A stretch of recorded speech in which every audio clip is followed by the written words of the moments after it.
कामचोर देवरानी। एक बार की बात है, सुषमा अपने पूरे परिवार के साथ खुशी खुशी मोहन नगर में रहती थी। उसकी 2 बहुएं थी, पल्लवी और शिवानी। एक दिन दोनों बहुएं रसोई में काम कर रही होती है कि तभी उनकी सास सुषमा उन्हें बुलाती है। अरे बहू, जरा इधर तो आना। शिवानी, जरा जाकर देखना सासू माँ क्या कह रही हैं। दीदी, आप ही देख लो ना जाकर, आपको भी तो सुनाई दे रहा है। अरे मैं आटा गूंद रही हूँ ना, तुम चली जाओ। हाँ, तो मैं भी तो सब्जी काट रही हूँ ना दीदी। अरे बहू, जल्दी आओ। ओह, ये तो जाएगी नहीं। मैं ही जाकर देखती हूँ कि क्या करना है। पल्लवी सुषमा के कमरे में जाती है। जी मम्मी जी, क्या हुआ? शाम को घर पर कुछ मेहमान आने वाले हैं, तो तुम अच्छा सा खाना बना लेना बहू। ठीक है मम्मी जी, आप बता दीजिए क्या क्या बनाना है और कितने लोग आ रहे हैं। सुनील की मौसी जी और उनका पूरा परिवार आ रहा है। कुल मिलाकर 3 लोग और हमें मिलाकर हुए 9 लोग। तो अभी से ही तैयारी करना शुरू कर दो। और हाँ, घर की सफाई भी कर देना, हाँ, अच्छे से। जी मम्मी जी, सब काम हो जाएगा, आप चिंता मत कीजिए। पल्लवी शिवानी को घर में मेहमान आने वाले हैं इसके बारे में बताती है। क्या? 9 लोगों का खाना बनाना होगा, घर की सफाई करनी है? बाप रे, सासू माँ ने तो हमें घर की नौकरानी ही समझ कर रखा है। ऐसा नहीं बोलते शिवानी, हम इस घर की बहू हैं और घर के काम करना हमारा फर्ज है। दीदी तो है ही सासू माँ की चमची, जब देखो सासू माँ सासू माँ। मैं तो इतना सारा काम नहीं करने वाली।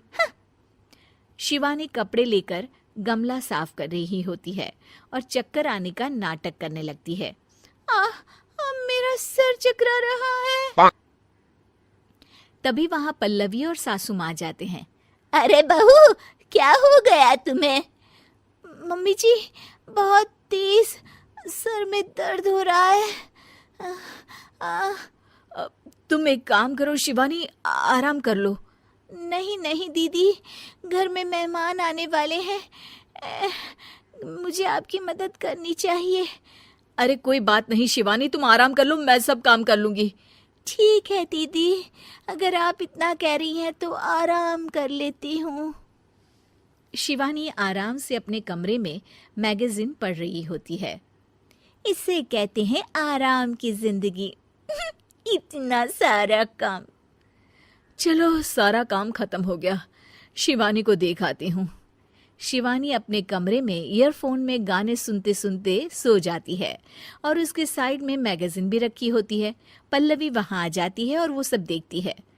ओहो, तो मतलब सब काम चोरी का बहाना था। अभी बताती हूँ इसको।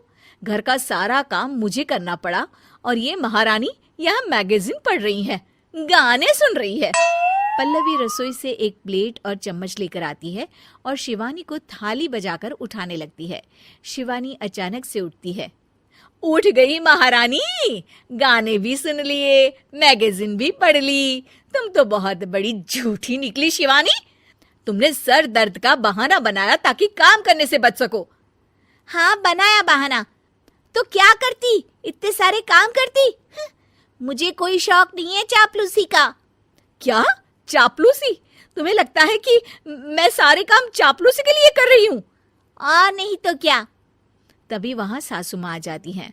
अरे बहू, वो लोग बस आने ही वाले हैं, तुम तैयारियां कर लो।